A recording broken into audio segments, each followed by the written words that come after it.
Good morning बेटा। लो बेटा प्रसाद। अभी तक तेरा बचपना गया नहीं, बदमाश कहीं का। कैसा है तू? गुड मॉर्निंग भाभी। Good morning. गुड मॉर्निंग सासू माँ। गुड मॉर्निंग बेटा। ये लीजिए आपका टिफिन थैंक यू। और ये मजले देवर जी आपकी चाय। Thank you.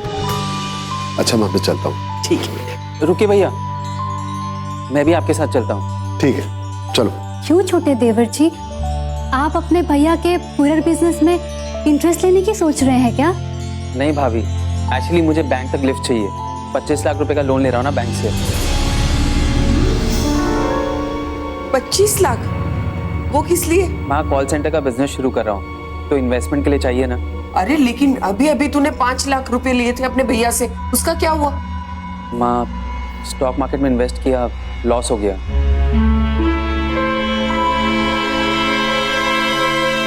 माँ कोई बात नहीं, पुरानी बातों को रहने देते हैं। हाँ, तुझे बिजनेस के लिए पैसे चाहिए ना, मैं दूंगा तुझे पैसे। ओके? लव यू भैया, थैंक यू सो मच। सच में बहुत अच्छे हैं, love you. I love you too. दीजिए मैं पकड़ता हूँ। Bye mom. चलो बाय बाय बाय।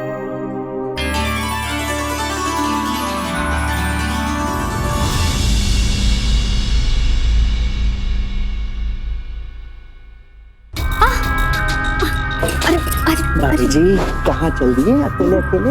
देवर जी क्या कर रहे हो? माँ जी देख लेगी। अरे अच्छा है ना, माँ देख लेगी तो।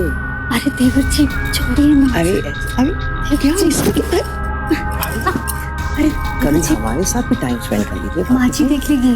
कोई नहीं देखेगा। देखेगी है देवर जी। भाभी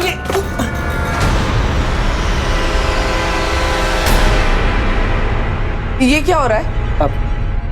माँ वो भाभी फोन छुपा दी मेरा। बहू, ये क्या बचपना है? माँ जी वो उसे उसका फोन वापस करो, और तुम फोन वापस लो और काम पे जाओ।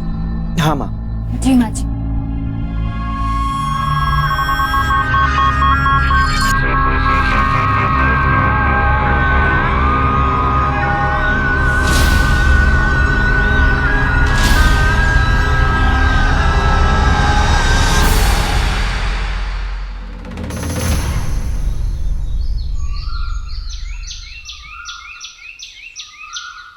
चलो, दर्शन तो बहुत अच्छे से हो गए बेटा।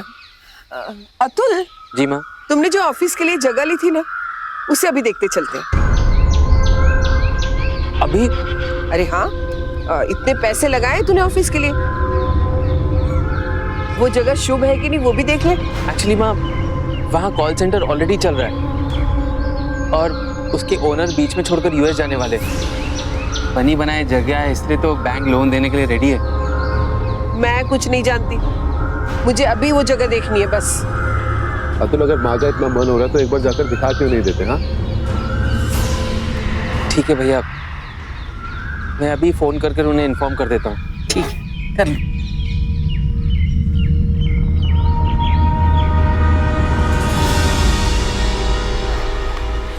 एक्सक्यूज मी, आपका टाइम 1 घंटा पूरा हो गया, बढ़ाने का है? जी ओके कंटिन्यू।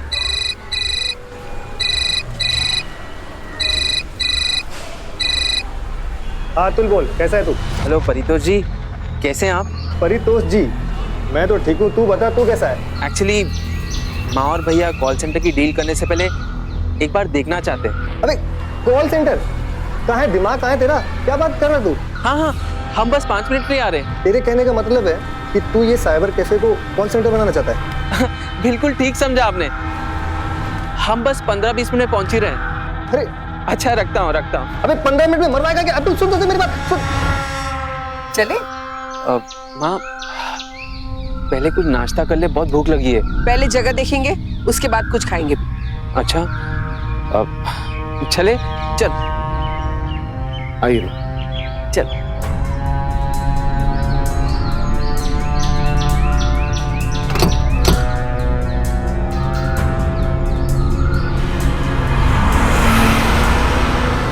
गाइस सुन मेरी बात। एक बात सुन, सीबीआई की रेड पड़ने वाली है। साइबर कैफे पर सीबीआई की रेड? अरे वो मैं तुम्हें बाद में समझाऊंगा, पहले मेरी बात गौर से सुनो। भी यहाँ से कोई भी बाहर नहीं जाएगा। क्या पता उनका कोई मुखबिर खड़ा हो। ठीक है, हमें ये करना होगा कि हमें इस साइबर कैफे को कॉल सेंटर बनाना पड़ेगा। ओके, बाकी मैं संभाल लूंगा।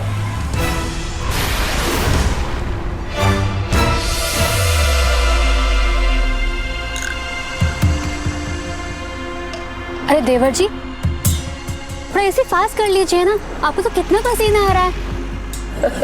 अरे हाँ बेटा, एसी तेज कर लो। अभी करता हूँ।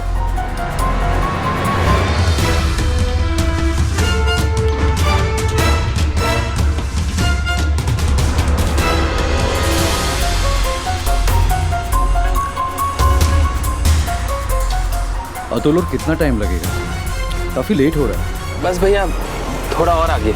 ओके।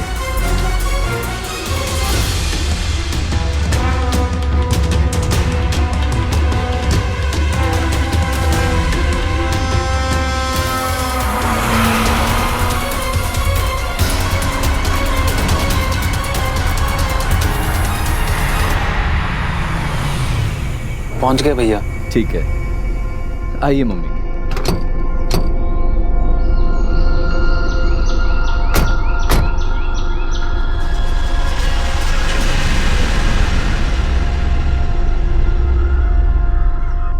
चले चल। जी बिल्कुल, आपके प्रोडक्ट ने धूम मचा रखी है हमारे मार्केट में। जी हमारा कॉल सेंटर तो बिल्कुल 24 घंटे खुला है आपकी सेवा के लिए। जी जी, अच्छा जी जी, थैंक यू। हेलो परितोष जी। परितोष जी, ये मेरी माँ है, नमस्ते। मेरे भाई और मेरी भाभी। जी नमस्ते। इन्हें मैं ये कॉल सेंटर दिखाने लाया हूँ। जी हाँ, क्यों नहीं। आप देख सकते हैं कॉल सेंटर।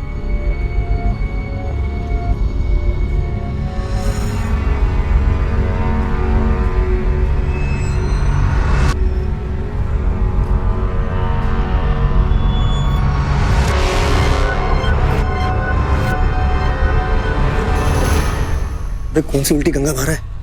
अरे यार, डांस बार खोलना चाहता हूँ, कॉल सेंटर तो बहाना है।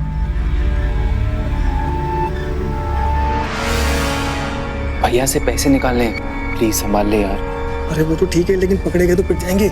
नहीं पकड़े जाएंगे, जस्ट बी कॉन्फिडेंट। सिर्फ मेरी एक फीस से काम नहीं होगा, इन सबको भी फीस देनी पड़ेगी। मैं हूं ना, तुझे तेरे पैसे मिल जाएंगे, संभाल ले यार प्लीज।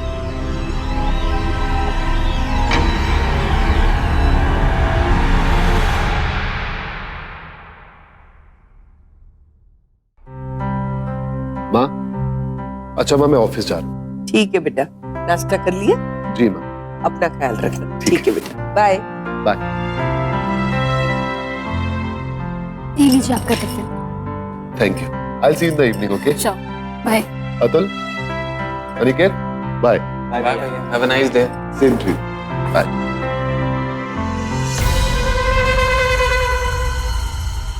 अरे हलवा खाइए ना, ठंडा हो जाएगा। मैंने अपने हाथों से बनाया है। अब आज मन नहीं है भाभी जी। अरे ऐसे कैसे मन नहीं है, टेस्ट तो कीजिए ना। ये हुई ना बात। बहुत अच्छा। अच्छा है ना, तो खाइए ना। और मैंने ये स्पेशल आपके लिए ही बनाया है। बहू, बच्चा नहीं है वो, अपने आप खा लेगा।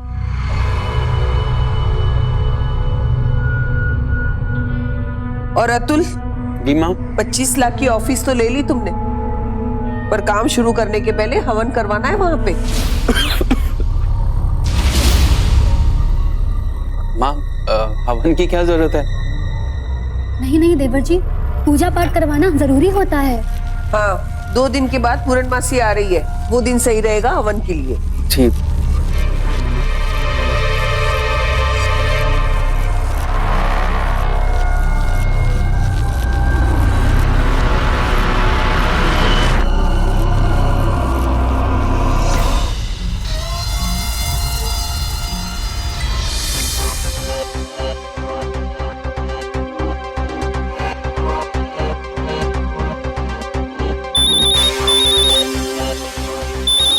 हाँ बोलो तुल, अब क्या हुआ? सुन, तेरे ऑफिस में मुझे पूजा करानी होगी। पागल हो गया तू? पूजा? और वो भी ऑफिस में? अरे कैसी बात कर रहा है तू? अरे यार, करानी पड़ेगी, नहीं तो माँ को मुझ पर शक हो जाएगा। अरे लेकिन तू समझ नहीं रहा यार। देख, तुझे तेरे एक दिन के पैसे मैं दे दूंगा, लेकिन अरेंजमेंट पूरी ठीक से होनी चाहिए। अरे लेकिन एक दिन की कमाई से मेरा कुछ नहीं होने वाला। अरे इन सब लड़के लड़कियों को बुलाना पड़ेगा, उनसे एक्टिंग करानी पड़ेगी। तू समझता क्यों नहीं है यार? अरे वो भी दे दूंगा, अरे लेकिन पूरा कॉल सेंटर का सेटअप लगना चाहिए। ठीक है, मैं तुझे फोन करता हूँ।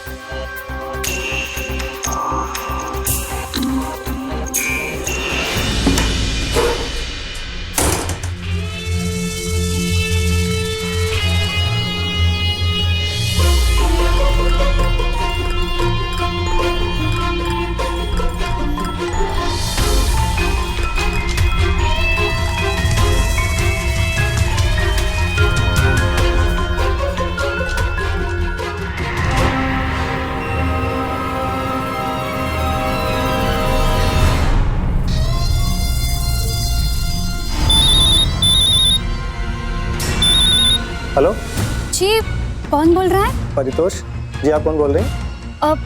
जी एक्चुअली मुझे 2 दिन पहले इस नंबर से मिस कॉल आई थी।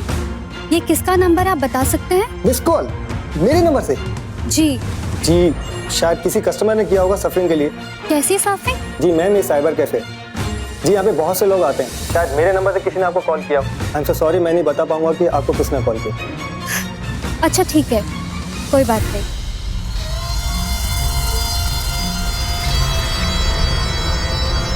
मैं झूठ नहीं बोल रहा हूँ दीपाली, मैं इस जॉइंट फैमिली को जल्दी ही छोड़ दूंगा। यहाँ मेरे घर वाले मेरे लिए दूसरा लड़का ढूंढ रहे हैं और मुझे नहीं करनी उससे शादी, मुझे तुमसे शादी करनी है। I love you Aniket. I love you too Deepali. ये आई लव यू किससे बोल रहे हो? वो बातें ना बनाओ देवर जी, मार डालूंगी किसी और से अफेयर किया तो। रिलैक्स, मजाक कर रही थी। वैसे मैं तुम्हें कुछ बताने आई थी। ये जो हमारे छोटे देवर जी हैं ना, ये बहुत बड़ा घोटाला कर रहे हैं। घोटाला? कॉल सेंटर वाली जगह तो उन्होंने खरीदी ही नहीं है। क्या? वहां तो उनका कोई दोस्त साइबर कैफे चलाता है। भाभी, माँ को बोल देते। चल। नहीं अभी नहीं, थोड़ा लोहा गर्म तो होने दो। कल हवन है ना, वहां हम मारेंगे हथौड़ा।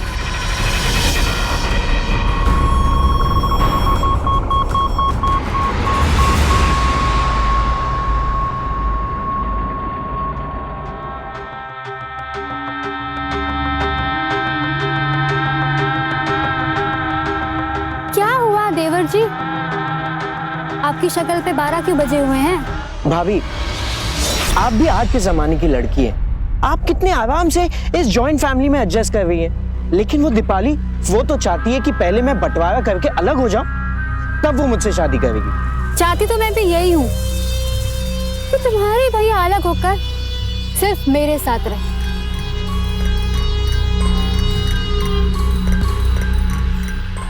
भाभी, मेरे एक फ्रेंड की ना उसके भाभी के साथ चक्कर चल रही थी, तो उसके फैमिली ने ना उसके भैया और भाभी को अलग शिफ्ट कर दिया। तो इसका मतलब ये है कि अगर तुम्हारी माँ को शक हो गया कि मेरा और तुम्हारा चक्कर चल रहा है, तो वो मुझे और तुम्हारे भैया को अलग कर देगी। वाह भाभी, सही समझा। एक बार सब अलग हो जाए ना, तो ये घर भी बिक जाएगा। तो मिलाओ हाथ, अब ये घर टूट के ही रहेगा।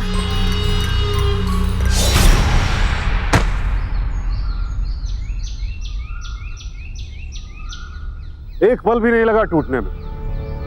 चलिए खैर, ये तो रेत का घर था, बनाने में ज्यादा मेहनत भी नहीं लगी होगी। लेकिन फर्ज कीजिए, एक इंसान जिसने अपना घर बनाने में, अपने परिवार को जोड़कर रखने में अपनी पूरी जिंदगी लगा दी हो, अगर उसके घर को उसके अपने ही तोड़ दे, क्या गुजरेगी उस पर? किसी भी परिवार के असली स्तंभ यानी पिलर्स उस परिवार के मेंबर्स ही होते हैं, और अगर एक भी सदस्य परिवार से दूर चला जाए तो फिर वो घर कभी मुकम्मल नहीं होता, हमेशा टूटा टूटा ही रहता है। और किसी भी परिवार के लिए इससे ज्यादा दुखद और दुर्भाग्यपूर्ण बात नहीं हो सकती कि परिवार का कोई भी सदस्य परिवार को धोखा देने की सोच रखता हो, अपने स्वार्थ में घर को तोड़ने तक के लिए तैयार। सुन परितोष, पूजा की सारी तैयारी हुई ना? रितु जी हम बस आ ही रहे हैं। हाँ, मिलता हूँ आपको, बाय। अतुल ये क्या, तुम पूजा में जीन्स शर्ट पहन के बैठोगे? हमें पूजा में कुर्ता पजामा पहन के बैठते हैं। आप जानते हैं मैं कुर्ता पजामा नहीं पहनता। इस बार पहन लो, माँ को अच्छा लगेगा। जा, मेरा कुर्ता पजामा आयरन करके रखा हुआ, जाके पहन लो। जी भाई।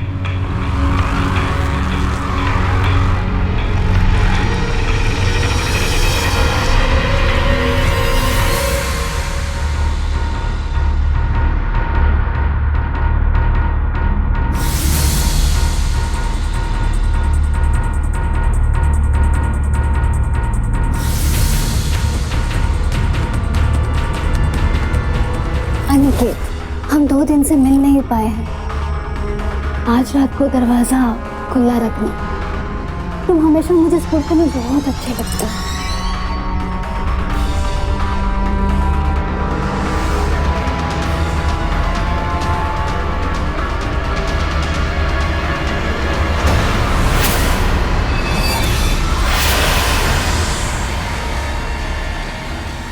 अतुल तुम? तो आप मुझे अनिकेत समझ रहे थे? अतुल प्लीज किसी को भी इस बारे में मत बताना। प्लीज अतुल, किसी को भी मत बताना। प्लीज अतुल।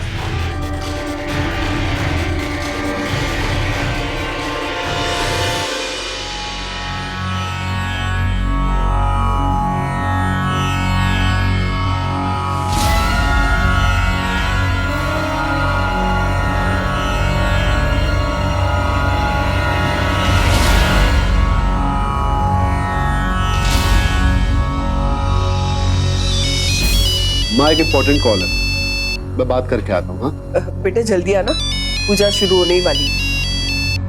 हेलो।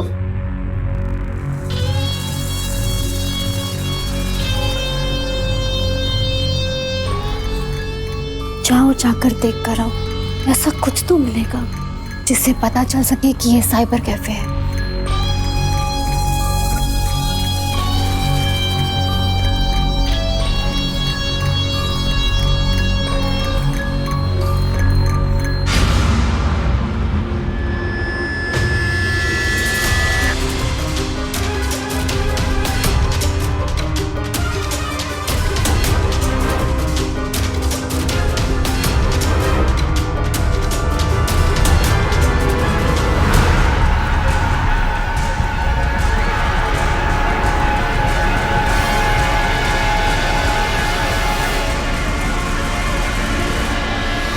माँ मैं अभी आया।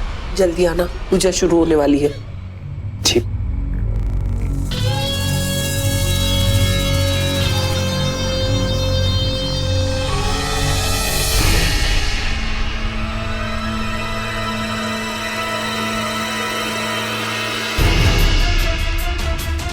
भैया आप यहाँ क्या कर रहे हैं? तू तो बड़ा धोखेबाज निकला। ये तेरे दोस्त का साइबर कैफे है ना? देखिए भाई, आप फालतू का दिमाग मत चलाइए, वरना क्या? मैं जाके माँ को तेरी असलियत बता दूंगा कि तूने भैया का 25 लाख हड़प लिया। कोई ऑफिस नहीं खरीदा तूने। मैंने तो सिर्फ 25 लाख रुपए के लिए भैया को धोखा दिया। आपका तो भाभी के साथ अफेयर चल रहा है। तू मुझे धमकी दे रहा है। तू मुझे धमकी दे रहा है। अगर आपने भैया और माँ को मेरी असलियत बताई ना, तो मैं भी आपकी पोल खोल दूंगा। जा, अभी जाके बता माँ को। अरे माँ तेरे जैसे झूठे पे भरोसा नहीं करेगी। जा। ठीक है।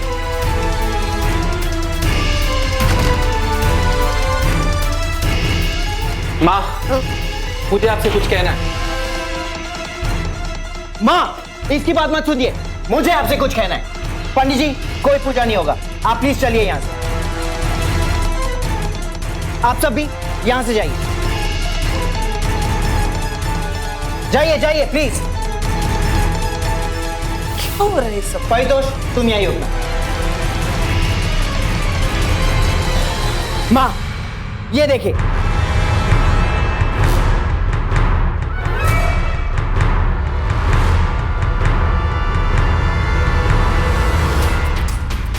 ये कोई ऑफिस नहीं खरीदा है अतुल ने, ये तो साइबर कैफे है। जो इसका दोस्त परितोष चलाता है। इसने तो ऑफिस कभी खरीदा ही नहीं। 25 लाख का इसने भैया को धोखा दिया है, फ्रॉड किया है। भैया, ये आप ठीक नहीं कर रहे। माँ, ये आपके साथ झूठ बोल सकता है, धोखा दे सकता है। मैं आपको और भैया को कभी धोखा नहीं दे सकता। धोखा तो आप दे रहे भैया। मैंने भैया से सिर्फ पैसों के लिए झूठ कहा है, लेकिन इनका भाभी के साथ अफेयर है।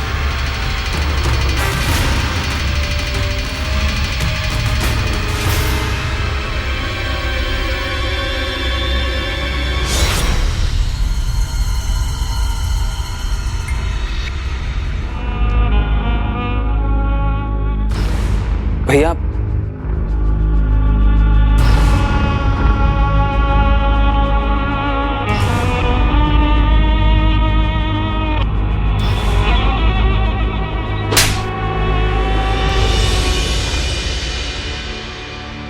अतुल ने तो सिर्फ झूठ बोला था, सिर्फ झूठ बोलकर पैसे लिए थे उसने। लेकिन तूने तो एक भाभी और देवर के रिश्ते को ही जी शर्म आती है। नहीं अभी जी, ऐसा कुछ नहीं है। आप खुद अतुल को झूठा मान रहे हैं और उसी की बात पे विश्वास कर रहे हैं। हाँ, मेरे और भाभी के बीच में ऐसा कुछ नहीं, कुछ भी नहीं। चुप, एकदम चुप। निकल जाओ मेरे घर से। हाँ तो ठीक है, मुझे भी नहीं रहना इधर। मैं भी इस घर में नहीं रहना चाहता। मुझे भी मेरा हिस्सा चाहिए। हिस्सा? कौन से हिस्से की बात कर रहे हो तुम? 25 लाख तूने अभी लिए थे और पहले के 5 लाख, 30 लाख लाके मुझे दे। उसके बाद में हिस्से की बात करना तू। मुझे तो किसी को कोई पैसा नहीं देना ना, तो मुझे मेरा हिस्सा चाहिए। नहीं, यहाँ किसी को कोई हिस्सा नहीं मिलेगा। ये घर तुम्हारे पापा मेरे नाम पर करके गए हैं और मेरे जाने के बाद ये सब कुछ सिर्फ अभय का होगा और किसी का नहीं। निकल जाओ मेरे घर से।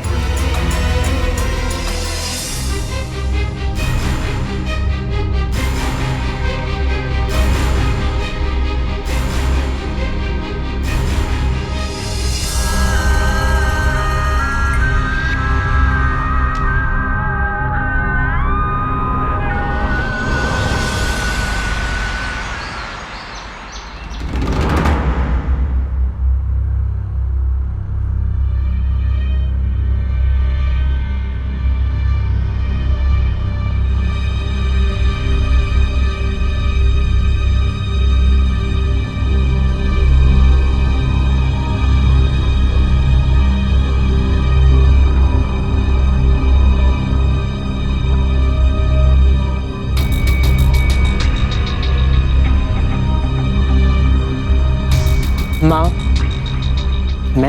मैं इससे प्यार करता हूँ। भाभी से मेरा कोई गलत रिश्ता नहीं है। जी माँ जी, वो तो मेरे प्रेशर की वजह से अनिकेत को ये सब नाटक करना पड़ा। नाटक?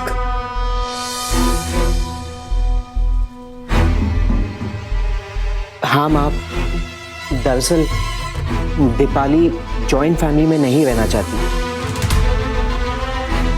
इसलिए भाभी के साथ मिलके हमने ये सब नाटक किया ताकि आपके मन में गलतफहमी हो। जी माँ जी, यही सच है। हमसे अनजाने में बहुत बड़ी गलती हो गई है। प्लीज माँ जी, हमें माफ कर दीजिए। प्लीज माँ जी। हाँ माँ, हमें माफ कर दीजिए। बस एकदम चुप। ये तो पराई है, लेकिन तुम तो मेरा खून हो ना। फिर तुमने मां समान भाभी के साथ ऐसा नाटक। सोचते हुए भी मुझे शर्म आ रही है। नहीं माँ जी, आप ऐसा मत बोलिए। आपको चाहिए तो मुझे थप्पड़ मार दीजिए, लेकिन मुझे पराया मत कहिए माँ जी। मुझे माफ कर दीजिए माँ जी, मुझे प्लीज माफ कर दीजिए। हाँ माँ, हमें माफ कर दीजिए।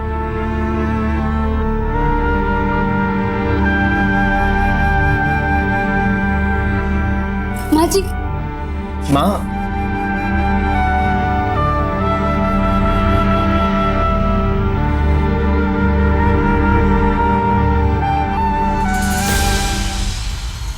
अगर कोई आपको एक थप्पड़ मार दे लेकिन उसके बाद उसे अपनी गलती का एहसास हो और वो सॉरी कह दे तो तकलीफ कुछ हद तक कम हो जाती है, लेकिन जो चोट दिल को पहुंचाई गई हो उसकी तकलीफ महज एक सॉरी से दूर नहीं होती। और रिश्ता जितना ज्यादा करीबी होगा, जितना गहरा होगा, उस रिश्ते में मिला विश्वासघात, धोखा उतना ही ज्यादा तकलीफदेह होगा और उतना ही ज्यादा गुस्सा भी आएगा। और जो लोग जानबूझकर ऐसा करते हैं उनकी फितरत ही सेल्फिश यानी स्वार्थी होती है, और ऐसे लोगों से फौरन दूर हो जाना चाहिए, क्योंकि जो अपने परिवार को धोखा दे उसकी गलतियों को नजरअंदाज करना हमेशा खतरनाक ही साबित होता है।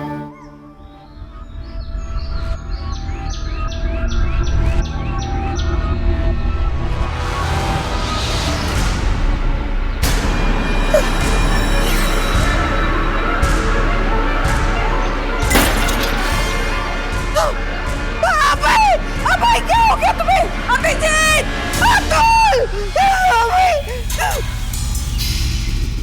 भैया, अभिजीत! भैया, अभिजीत! भैया, क्या हो गया माँ जी?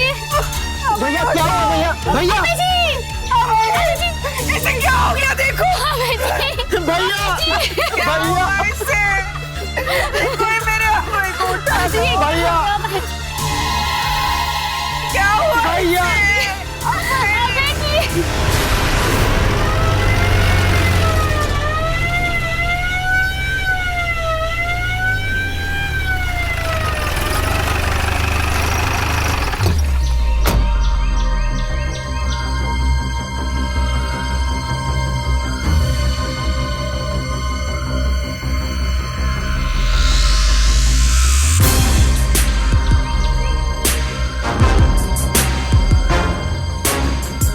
ये हादसा कैसे हुआ? हमें नहीं पता। माँ मंदिर के लिए निकली थी तब उन्हें भैया इस हाल में मिले। हमें नहीं पता कब, कैसे और क्या हुआ। लगता है ये आत्महत्या का मामला है। नहीं, मेरा बेटा कायर नहीं है इंस्पेक्टर साहब। उसने आत्महत्या नहीं की है। वो कभी आत्महत्या नहीं कर सकता, नहीं कर सकता। देखिए मैडम, ये तो पोस्टमार्टम रिपोर्ट के बाद ही पता चलेगा कि ये आत्महत्या है या हत्या।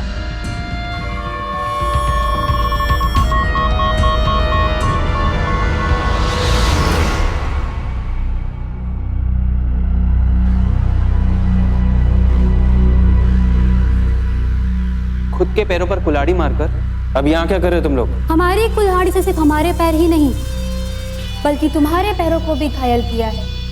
हाँ, अगर हम 3 घायल एक साथ मिल जाए तो एक दूसरे की मरहम पट्टी भी बन सकते हैं और अपना शिकार भी जीत सकते हैं। साफ साफ कहो, कहना क्या चाहते हो? अगर सब कुछ हम तीनों के हिस्से आए तो अभय को जान से मारना होगा।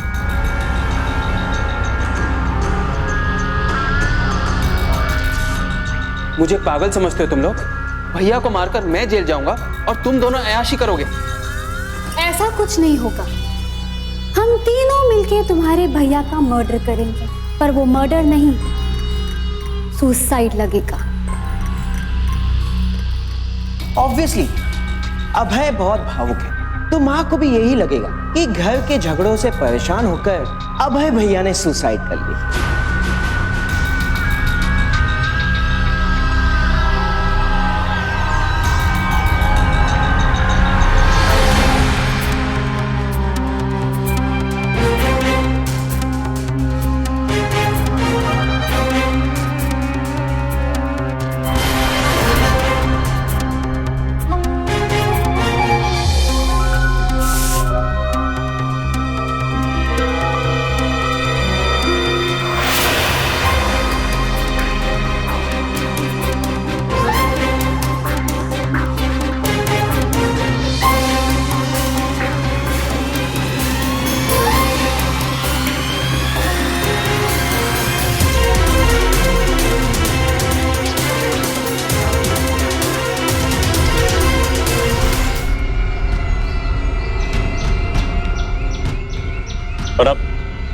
एम्बुलेंस को फ़ोन करो, लाश को पोस्टमार्टम के लिए भेजना है।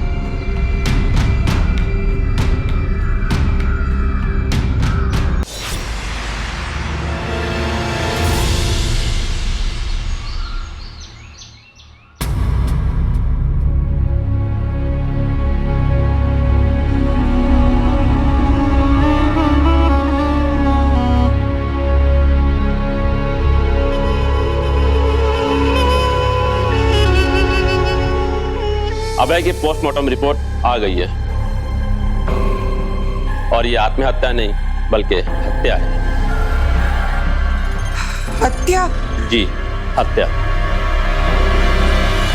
पोस्टमार्टम रिपोर्ट के मुताबिक अभय को मारने से पहले बेहोशी की दवा सुंघाई गई थी और बड़ी ही चालाकी से उसे ऊपर से फेंका गया ताकि पुलिस को गुमराह किया जा सके। दरवाजा अंदर से बंद था और कोई पोस्ट एंट्री भी नहीं।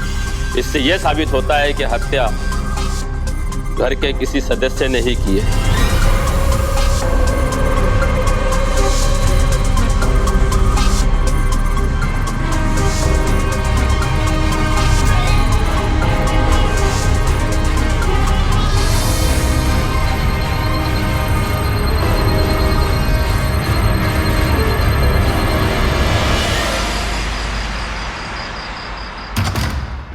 भैया, अरे तू इतना घबराया क्यों है? भैया पुलिस ने पता कर लिया कि भैया ने सुसाइड नहीं किया। अगर हम पकड़े गए तो क्या होगा? शिट, हाँ यार। देख भाभी ने कुछ अच्छा प्लान किया होगा। तू देख, जाके माँ अगर सो गई ना तो भाभी को यहाँ बुला ला। कुछ मिलके प्लान करेंगे यार। ठीक।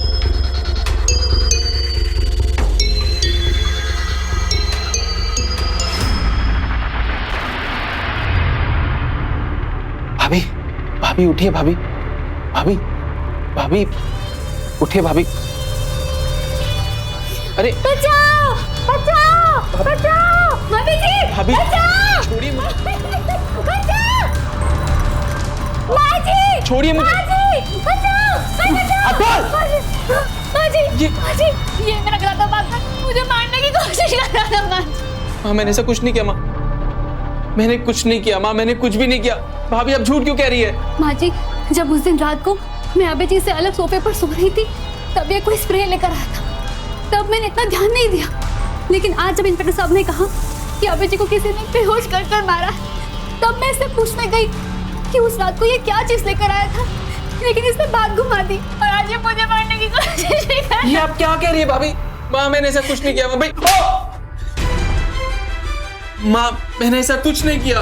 ये सब कुछ तूने इसलिए किया क्योंकि मैंने सारी जायदाद अभय के नाम कर दी है।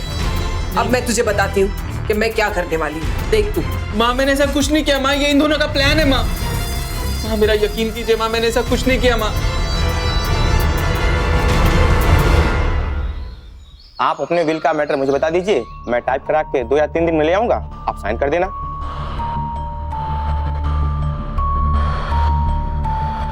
मैटर एकदम साफ है वकील साहब। मेरे मरने के बाद ये मेरा घर और मेरी सारी जायदाद अनाथ आश्रम में दी जाए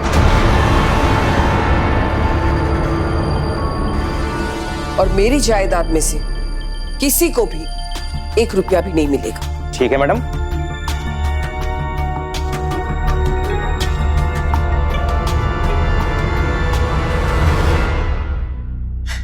भाभी, हमारा सारा प्लान उल्टा पड़ता जा रहा है।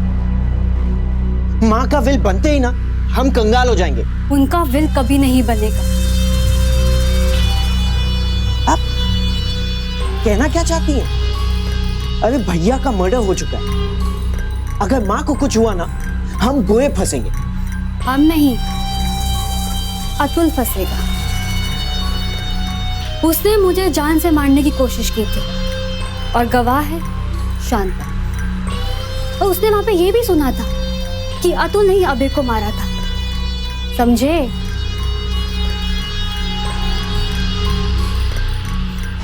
वाह भाभी, आप तो कमाल की प्लानर है।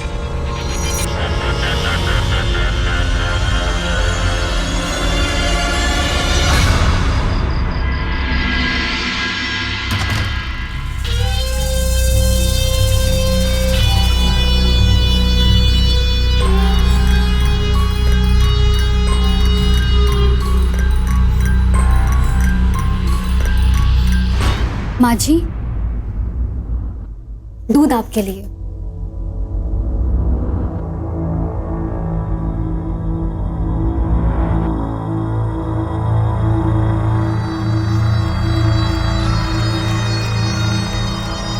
ठीक है माँ जी, गुड नाइट।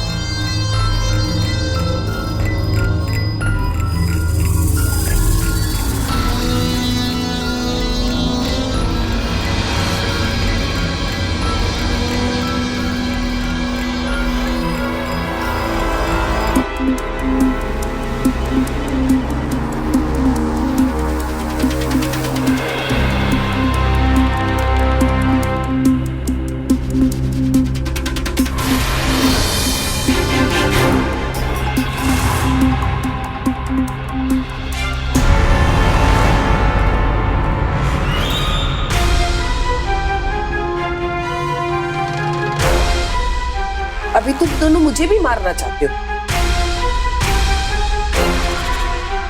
जब भी तुमने अतुल को फंसाने की कोशिश की थी ना, तभी मैं समझ गई थी और इसीलिए मैंने नकली वसीयत बनाई थी। और जो दूध पिलाकर तुम मुझे बेहोश करना चाहती थी ना, वो भी मैंने नहीं पिया।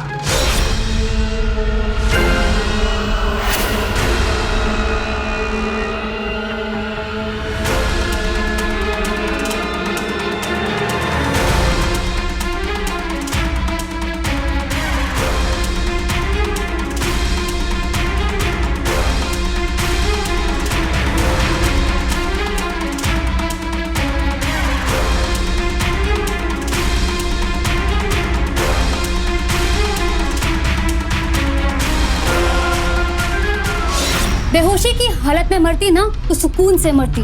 अब हम तुम्हें तड़पा तड़पा के मारेंगे। पकड़ो।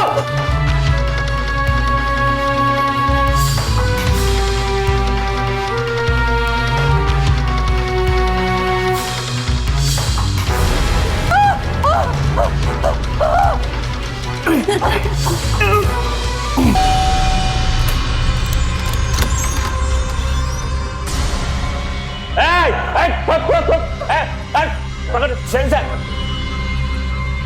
ले क्या नीचे लेके उसको।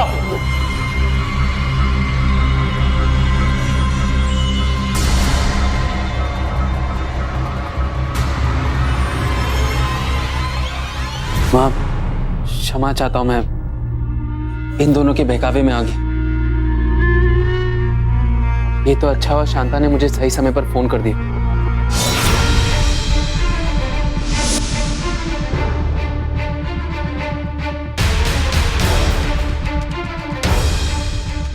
हेलो हेलो, अतुल भैया आप जल्दी आ जाओ यहाँ, माँ जी की जान को खतरा है। क्या?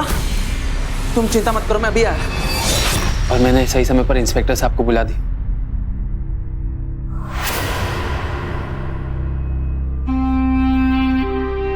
इंस्पेक्टर साहब,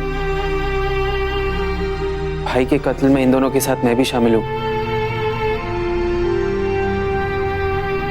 मुझे आप जो सजा देना चाहते हैं दे दीजिए। चलो ले चलेंगे थाने से। माँ, छोड़ो, छोड़ो मुझे।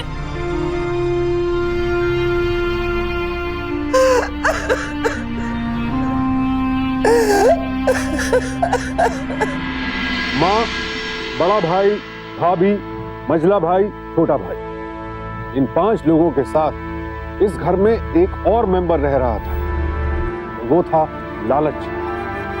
इस लालच को कभी अपने घर में जगह नहीं देनी चाहिए। इस लालच के कारण आज भी ना जाने कितने परिवार टूट जाते हैं, परसों के रिश्ते बिखर जाते हैं, भाई भाई आपस में सारे नाते रिश्ते तोड़ लेते हैं, बात तक नहीं करते एक दूसरे से। जिन माता पिता ने हाथ पकड़कर चलना सिखाया, बच्चे उन्हीं का हाथ छोड़ देते हैं, वो भी सिर्फ पैसे और जायदाद के लिए। चलिए मान लिया आज आपको पैसा और जायदाद मिल भी जाए तो क्या पूरी जिंदगी सिर्फ पैसे के सहारे गुजार सकते हैं आप? सुख दुख बांटने के लिए, अंतिम समय में हाथ थामने के लिए अपनों की ही जरूरत पड़ती है। उस वक्त रिश्ते ही काम आते हैं। लेकिन ये बात रीना और अनिकेत नहीं समझ पाए और अब वो अपनी पूरी जिंदगी जेल में गुजारेंगे। अतुल ने अपनी भूल सुधारने की कोशिश की, लिहाजा उसे सिर्फ 7 साल कैद की सजा हुई। लेकिन काश वो अपने लालच का शिकार होने से पहले संभल जाता तो उसे ये सजा भी ना मिलती। लिहाजा आप सबसे एक बार फिर वही गुजारिश कि अपने मन में बसे लालच के राक्षस से हमेशा रहें सावधान, क्योंकि सावधानी आपकी, सुरक्षा अपनों की। सावधान रहिए।